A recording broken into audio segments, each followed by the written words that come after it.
Right, this is what we're going to be cooking today. Beautiful steak, mushroom and cheese pies. Let's get cooking.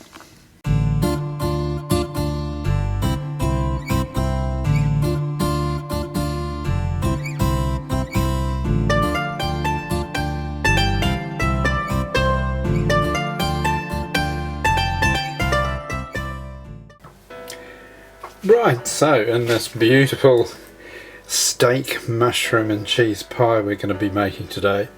Firstly, I'm going to chop up this rump steak that I've got here. I've got 600 grams in all, and then I'm going to sear it to seal in the juices.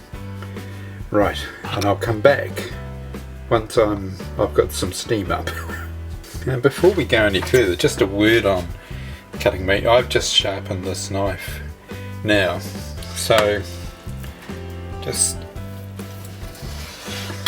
that's just one cut straight through, and it just glides through this meat. There's no real chopping required, and of course if you're not putting pressure on the knife to cut, you've got less chance of injuring yourself. So always make sure you start with a sharp knife. Right, I've just put a bit of oil in there, getting ready to sear my beef. And just to let you know, this is an Australian recipe, mate, so let's get tucked in. I can just hear the complaints rolling in about that dreadful. I'm very, very sorry to all the Australians who might be listening, who will never ever listen again. There's a good reason this is an Australian recipe, because it's so good. How's that? Right, I've just got my second lot in. So I'm going to do this in 2 batches so that I get it seared properly and that caramelisation of the meat can add to the flavour. Now if you can see through the mist, once that meat's done, we can then add the onions and the tomato paste. Right, onions are in, as is my homemade tomato paste. Now that homemade tomato paste is a can of Roma tomatoes put in my food processor. Add to that 5 cloves of garlic chopped up and 2 tablespoons of fresh basil. So just 3 ingredients. Add that together, and I just keep it in a jar in the fridge and transfer it to a ramekin prior to using it for cooking. Look at that. Oh, that tomato smells so good. Right, next part is to get some beef stock in there. These are stock cubes, 1 and 2, and 2 cups of water.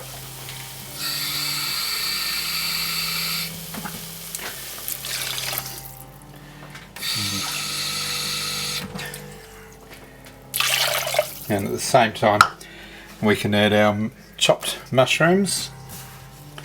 They can go in there as well. Right, I'll be back when I've got some more things to throw in there. Preheat my oven to 140 degrees. Now we're going to put in 2 teaspoons of raw sugar. We're going to put in our grated carrot. So believe it or not, that is only 1 carrot. But it will sort of start to take up less space. We've got our carrots now, thyme, beautiful fresh thyme from the garden. Oh, just love the smell of it. 3 bay leaves. There we go. And a teaspoon of paprika.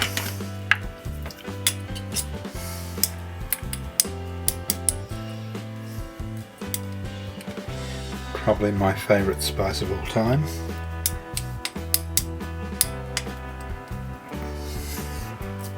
There we go. We'll give that a stir. Then we're going to put a lid on it. And no, we're not. We're going to. What are we going to do, John? We're going to add the meat back. There we are.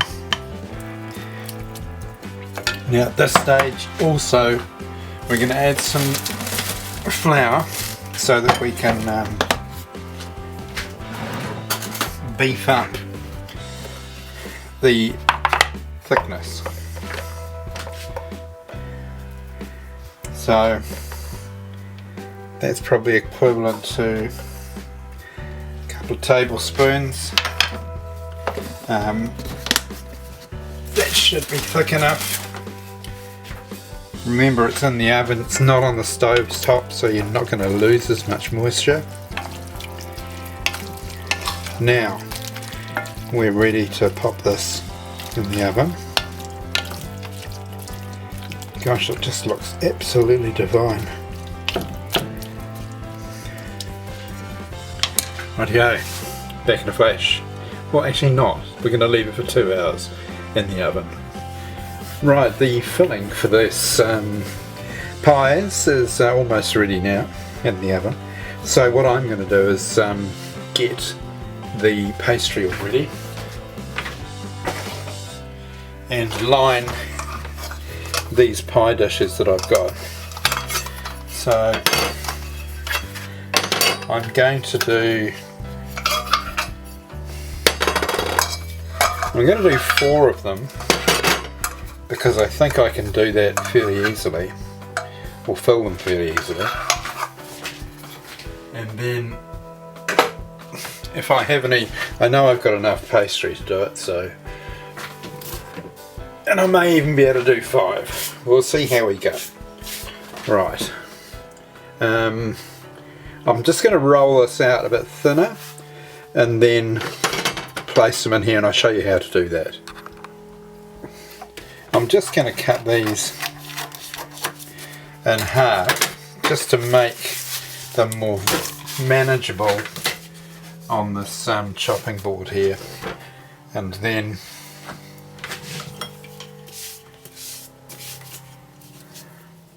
I'm going to roll this out a little bit thinner, I think.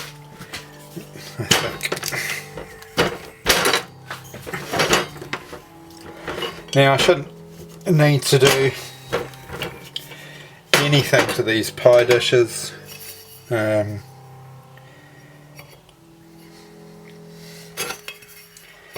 That's the idea anyway, that I'll get 2 out of each one.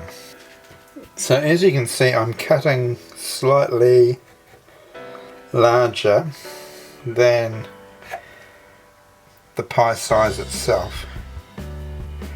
I'm still going to have to stretch this pastry to fill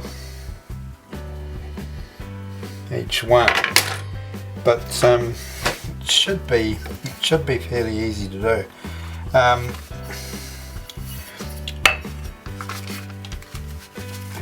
What I'm going to do is just put a bit of flour in the bottom of the pie tray here, and that'll stop it from sticking.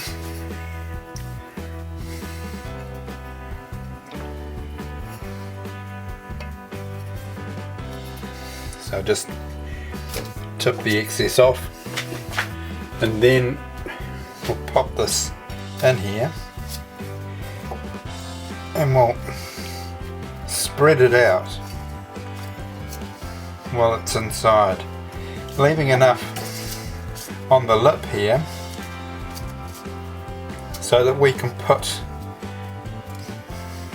a lid on this once we've filled it up with our beautiful filling. There you go. That was very easy, wasn't it? Does that make you feel confident at home? I hope it does. Right, I'm going to do the other 4 and then I'll come back.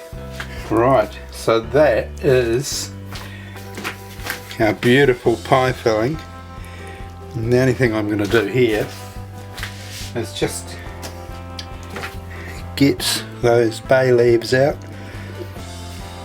And it was 3 that I put in. So it's 3 that I'll be taking out. There we are. The only other thing you have to check is that the meat is tender, and I've no reason to suspect otherwise. So that some of that meat's falling apart as I'm stirring. So there you go. That's beautiful and thick. That's ready to go into our pies. So they're going to go into the pie. Then I'm going to put some grated cheese on top and then the lid. And then into the oven. But first, I'm going to have a taste of this because ooh, I think it needs a little bit of salt only. Like that. Not much at all. The flavour, oh, it really is out of this world. You will have to try this. Right, let's make up the pies. So this is what my assembly table looks like. So I'm going to put the filling into there. A little bit of grated cheese on top, and then the lid times 4. I'm going to use that a milk wash there just to give it a nice shiny texture. Rightio, let's get started, hey? So I'm just going to grab this. Actually, I'll spoon it this way.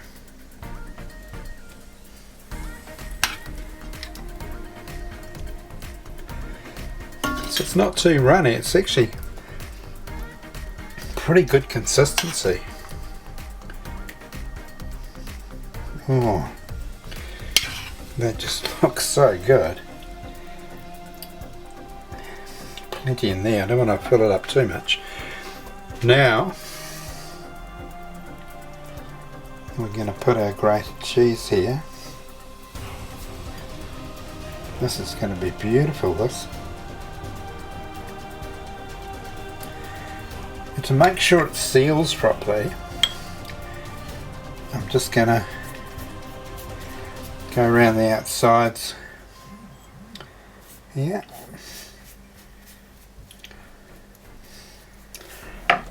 And now we can get our top.